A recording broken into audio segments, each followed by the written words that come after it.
Bem-vindos ao Bad Barbara, hoje eu vou falar com vocês sobre as leituras do mês.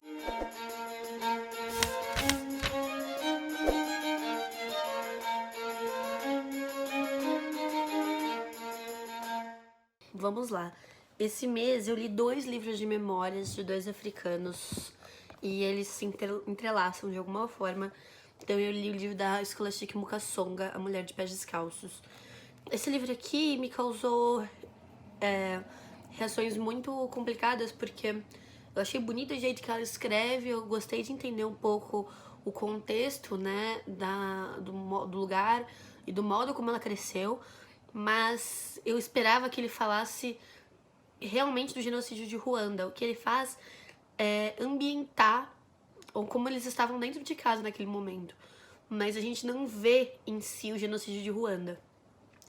O que me orientaram a fazer é ler o Baratas e o Nossa Senhora do Nilo. Inclusive, Nossa Senhora do Nilo eu tenho aqui, então eu vou ler pra ver se essa trilogia consegue compor pra mim a totalidade desse conflito. Mas é aquela coisa, ele me deixou pelo menos curiosa pra ler os outros livros, então eu acho que minimamente despertou esse interesse. Depois eu li pro Clube do Starnone o Um Dia Vou Escrever Sobre Este Lugar, do Bainiavanga Wainaina. Esse livro aqui da Capulana, que tem uma escrita belíssima. Eu fiquei impressionada com como o Bainiavanga consegue contar coisas tão simples de um jeito tão bonito.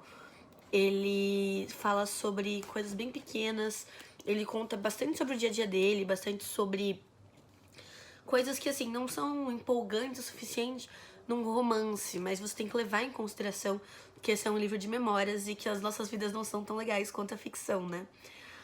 Outra coisa interessante é que a Capulana também acrescentou nessa edição um livro chamado Mãe, Eu Sou Homossexual, né? É um textinho no final, na verdade, só, que ele imagina como seria se ele tivesse contado pra mãe dele que ele era homossexual antes da mãe dele morrer. É muito bacana esse texto também. Depois eu li para os Espanadores, né? Os Espanadores lá no Instagram, @Espanadores, tem um clube chamado Leituras Compartilhadas. E eu comecei a ler para eles, mas não consegui ler a tempo do clube. Mas tudo bem, porque esse vai ser o livro do Leia Mulher em Santo André em setembro, que foi o As Coisas que Perdemos no Fogo, da Marina Henriques. Esses contos aqui, cara, são sensacionais, né? Eles têm uma questão de um pouco de terror, mas é um terror ligado ao social. Eu vejo como se fosse uma versão de terror de um realismo fantástico, talvez, sabe? Porque ele leva questões sociais para um medo visual, para um medo que tem alguma concretude maior do que só aquilo na nossa cabeça. Eu já fiz a resenha dele, eu acho que ela tá bastante completa, mas depois que eu fiz aquela resenha, que ela tá programada aqui já no canal, eu fui numa conversa com a Mariana Henriques lá na Livraria da Vila da Lorena, aqui em São Paulo. E uma coisa que ela comentou que eu achei muito interessante é que tem muitas pessoas que desaparecem nesse livro. E ela diz que essas pessoas desaparecem como desapareciam na ditadura argentina. O que é muito curioso, porque quando a gente para pra pensar, né, nos tipos de violência, essa mesa dela foi com a Karina Sainsborgo, que escreveu Noite em Caracas. E a Karina falou, na minha vida, quando eu ouço falar de ditadura, são violências muito mais factíveis. É muito sair da minha casa e ver a pessoa estendida morta no chão. Porque a ditadura venezuelana foi mais agressiva e mais visível para a população comum, né? Enquanto a Argentina se parece muito com a do Brasil. Então ela descreveu métodos de desaparecer com as pessoas como os que a gente teve aqui, como aqueles de levar pessoas em helicópteros e jogá-las do helicóptero no meio do mar, porque depois que você passa algumas rebentações, os corpos não voltam pra costa, né? Eles acabam indo pro mar, e provavelmente vão ser comidos por algum animal marinho. Então, os corpos desaparecem pra sempre. E eu achei muito interessante isso, porque eu consegui ver mais da historicidade latino-americana dentro da obra da Mariana Henriques. Foi sensacional. Ouvi ela falar, conversar com ela depois. Com a Karina também, acabei comprando o Este é o Mar, da Mariana Henriques, e o Noite em Caracas, da Karina. E aí, pra seguir com as minhas leituras de poesia, este mês eu peguei Na Vertigem do Dia, do Ferreira Goulart.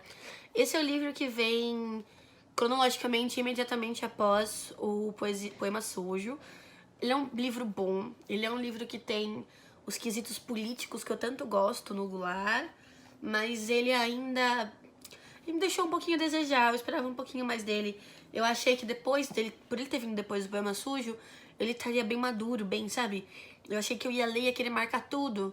E eu marquei bastante coisa, considerando que é um livro de 96 páginas, que tem prefácio, um prefácio longo, inclusive, né? O livro tem menos de 80 páginas na prática. E eu fiz bastante marcações aqui em cima, como vocês podem ver. Mas, de alguma forma, eu esperava um pouquinho mais. Vou continuar lendo aí, acho que depois do Poema Sujo, o que mais me interessa, o que mais me salta aos olhos é o Na Noite Veloz, que dessa coleçãozinha da companhia dos já lançados é o único que eu não tenho. Então, tô aí de olho pra ver se eu consigo comprá-lo. E aí depois vem aquela dupla que eu sempre leio, então, de Hilda. Este mês a gente leu o Caderno Rosa de Lori Lambe. Cara, esse foi o livro mais difícil, assim, não do projeto, mas da minha vida com relação à temática. Eu acho que eu vou comentar isso com vocês algumas vezes, porque ele vai ficar marcado pra mim, assim. Eu nunca parei um livro por achar ele pesado demais até eu encontrar o Caderno Rosa de Lori Lambe, né? Ele já começa bastante pedrada, eu tive que parar, mas eu li rápido ainda assim. Muita gente lá no projeto terminou de ler, a gente conseguiu debater bastante, mas muita gente também não conseguiu ler. Muita gente entrou lá falando, eu não consegui ler sozinha, vou tentar ler com vocês. Mesmo assim não rolou. E eu entendo completamente. Esse aqui não é um livro pra você ler de graça, assim, né? Pra quem não sabe, esse livro aqui ele tem um pequeno gatilho pra pedofilia. Conta a história... Pequeno gatilho, é um gatilho gigante. Conta a história da Lori Lambe, que é uma garota de 8 anos que se prostitui. Os pais sabem disso, né? E os pais não precisam do dinheiro. Os motivos pela prostituição são outros, isso que é o pior. E aí eu sempre leio em ordem depois as entrevistas que a Hilda deu neste livro aqui, eu fico besta quando me entendem, após o livro. E aí, antes do Lori Lambe, ela deu uma entrevista incrível pro Caio Fernando Abreu. Cara, eu queria muito, vou procurar na internet depois dessa entrevista, porque as perguntas são muito boas. O Caio é um entrevistador fenomenal, a entrevista que ele faz com a Raquel de Queiroz, mesmo com aquele embate que eles têm, é muito bom. E aí aqui também ele consegue captar o que é bacana, sabe? A entrevista tá na página 95 e chama Deus pode ser um flamejante sorvete de cereja. E eu adorei bastante. Só que o problema é que agora, entre Lori Lambe e o próximo livro do projeto Obscena e Lúcida, não tem nenhuma entrevista, então eu não vou ler ele até terminar agora o próximo livro. Pra quem não sabe, o Obscena e Lúcida é um projeto de leitura de Hilda Hilst, que eu faço aqui no canal, as conversas a gente faz lá no WhatsApp. E a gente tá lendo a prosa da Hilda em ordem cronológica. Agora a gente já tá no segundo volume e o próximo é Contos de Escárnio, Textos Grotescos, que é o primeiro livro da década de 90 da Hilda, mas que faz parte da famosa trilogia suja da Hilda. Ou seja, tá naquele livrinho também pornô chique, editado pela Globo Livros. Então quem tem pode aí participar com a gente, não só do Contos de Escárnio, como do Cartas de um Sedutor, que é o imediatamente seguinte. Aí, pra ler, então, com a Tami, do Literatami, no Clube Presencial Plexi, que acontece aqui em São Paulo, nas últimas quintas de todo mês, eu li Amora, da Natália Borges Polesso, e eu estou obcecada. 80% do tempo eu falo sobre Amora, e os outros 20% eu espero que alguém fale a respeito dele comigo. Porque é um livro sensacional, gente, é um livro amplo de tantas formas, bem escrito, representa muito bem a nossa geração, ainda que tenha personagens aqui, tanto crianças quanto mulheres idosas. Todos eles contam sobre mulheres lésbicas, mas não necessariamente o fato de elas serem lésbicas as define naquele conto. Porque, claro, algumas estarão aqui por causa de um conflito absolutamente romântico, mas outras têm outros conflitos, porque as pessoas não se definem apenas, né, por serem lésbicas. Então eu acho que a Natália consegue trazer essa amplitude, essa noção de que pessoas lésbicas não são só lésbicas, de um jeito tão leve, tão fácil de compreender. Eu acho que é isso que torna esse livro tão incrível, né? Se você não leu, ele ainda leia, porque ele venceu o Prêmio Jabuti em 2016 como melhor livro de contos. E pra concluir os livros finalizados esse mês, eu li mais um da Ana Paula Maia, Enterre Seus Mortos. Esse livro aqui é muito massa, conta a história de dois caras que recolhem aqueles animais na beira da estrada, que são atropelados e tal, e eles se deparam com o problema de encontrarem corpos humanos, eles não podem resgatar, mas o rabecão da polícia tá quebrado. E eles vão ter que tomar uma decisão. Um deles é um ex-padre excomungado. E ele conta porque ele foi excomungado, a gente vai descobrir aqui durante a história. E é muito bacana, porque eu tava conversando com esse livro com o Ivandro Menezes, né? Que escreveu Sangrem os porcos e perem os frangos, já fiz resenha aqui no canal. E ele me deu uma definição muito perfeita, né? Eu coloquei lá no Instagram. Então, se você quer ver bonitinho como ele escreveu, tá lá na resenha de Enterrem os Mortos, Enterrem Seus Mortos, que ele falou que a Ana Paula Maia criou um ambiente árido, em que os homens são todos brutos, mas que de alguma forma eles precisam conviver dentro dessa brutalidade, fazendo coisas dentro da sociedade que ninguém repara. Então, quando eu li o Assim na Terra como Embaixo da Terra, eram homens numa penitenciária, numa colônia penal. Aqui são homens que recolhem animais mortos nas estradas, sabe? São pessoas que a gente não dá valor nenhum no dia a dia, sabe? Não é o gari que, por mais que as pessoas não valorizem, você vê o tempo todo e você sabe que ele existe. Eu nunca tinha pensado. Eu fiquei pensando, será que aqui no Brasil tem gente que recolhe animal? Será que existe uma profissão só para isso? E aí eu fiquei pensando, nunca vi, nunca imaginei. Nunca parei pra pensar a respeito. E eu acho que é exatamente disso que a Ana Paula se apropria de uma forma sensacional. Ela escreve de um jeito muito diferente do que eu espero, de modo geral, da literatura contemporânea brasileira. Eu acho sensacional isso. E agora, momento 451. Como eu estive de férias agora no final do mês, eu tive tempo de ler as duas últimas. Então eu tenho bastante matérias pra mostrar pra vocês, principalmente porque nessa edição aqui, ó, que é a edição de junho, eu gostei de várias matérias. Então a primeira foi essa aqui, que é matéria de capa, que chama No Bico do Corvo. Foi escrita pela Mariana Della Valle. Eu gostei muito porque ela comenta sobre a tradução de Poe, sobre vários desafios, sobre como era a produção artística do Poe. Eram coisas que eu desconhecia e eu achei muito interessante conhecer. Depois eu gostei bastante desse aqui, Doces e Bárbaras. Não, mentira. Depois eu gostei desse aqui, O Sex Appeal das Geleiras, que fala sobre No Jardim do Ogro, da Leila Slimani, e foi escrito pela Marcela Franco.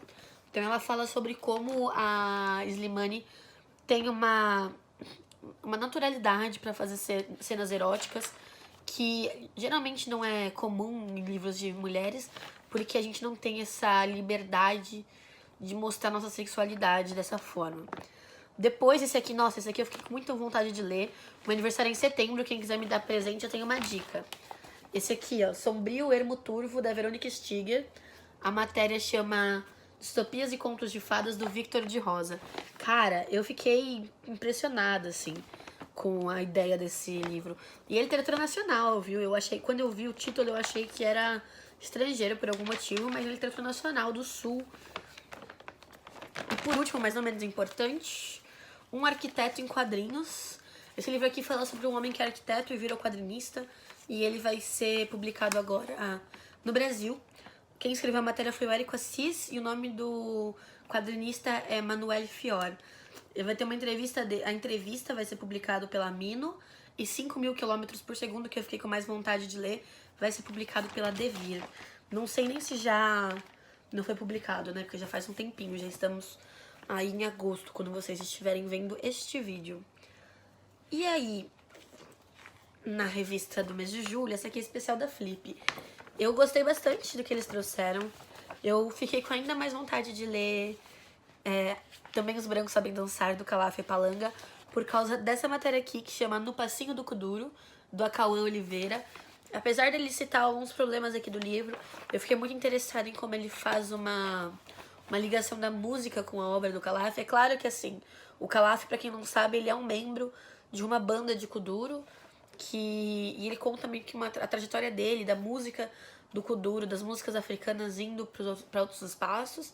E mesmo assim eu achei muito legal como dentro da resenha ele se apropriou de alguns termos musicais ou de estilos, mesmo que seja leve, não é uma coisa que você seja um erudito da música pra compreender. Mas eu achei bacana como ele fez isso de uma forma bastante orgânica. E aí outra mulher maravilhosa que eu fiquei com vontade de ler foi a Katia Petrovskaya, com o seu livro Talvez Esther. Esse livro aqui, ó, essa matéria aqui, Memória Atrofiada, do William Vieira. Essa aqui eu achei sensacional, porque quando ele começou eu já queria ler. Então eu vou ler pra vocês aqui o primeiro parágrafo, Porque é assim, eu preferia não. Verso é a primeira frase do livro de Katia Petrovskaya. Como Bartol, o escrivão, ela preferia não se submeter, sobretudo ao apagamento de uma memória que ainda nem é sua ou do seu povo. E que povo? Ela não se sente judia ou russa, tampouco ucraniana, ou mesmo ligada à Polônia das histórias de criança, pátria dos antepassados que ela ignora e que tanto sofreram sob o nazismo. É em alemão, então, que ela escreve essa história sobre a busca de uma história. Pare existencial, seu esforço é por realizar o testemunho do vazio, que só a memória recontada preenche. E a empreitada começa ali, numa estação em Berlim, no trem rumo a Varsóvia das Gerações Esquecidas. Cara, isso foi o suficiente, né? Eu li isso aqui, eu já falei, eu quero esse livro. Então, ó, tá aí, ó, coloca na listinha aí pra comprar em setembro. E a última matéria foi essa aqui, ó, do Parque ao Parking, da Aparecida Vilaça, que também é uma autora, né? A Aparecida escreveu Paletó e Eu, da Todavia. E ela fala sobre Ideias para Diário Fim do Mundo, da Ailton Krenak. Esse livro aqui eu comecei a ler na Saraiva esses dias. É um livro curtíssimo, são 3 palestras dadas pelo Krenak. Para quem não conhece, o Krenak é um ativista intelectual indígena, bastante reconhecido aqui no Brasil.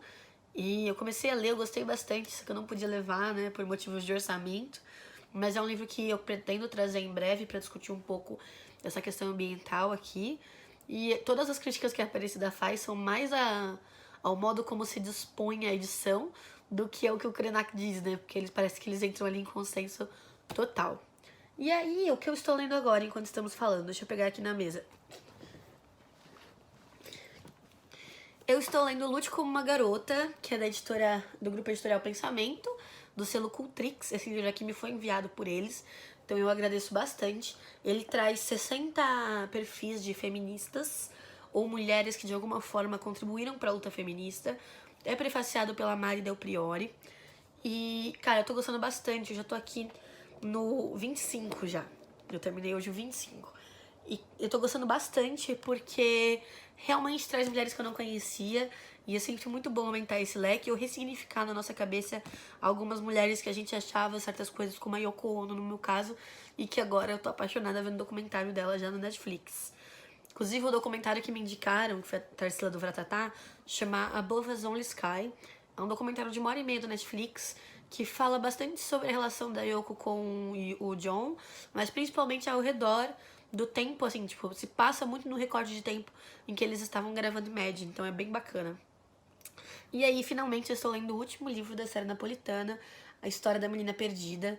Eu peguei no metrô indo para o lançamento do livro do Yuri, né, o Bula de uma Vida Inadequada, e aí eu li 50 páginas, aí depois em casa eu li mais 50, então eu já li, tipo, quase um quinto dele, pra mais de um quinto, eu acho.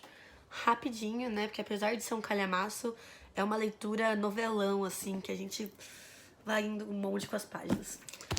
Bom, é isso, pessoal. Espero que vocês tenham gostado das minhas leituras desse mês. Se gostaram, se inscrevam no canal pra acompanhar as resenhas disso aqui tudo quando eu trouxer pra vocês. Um beijo e até a próxima.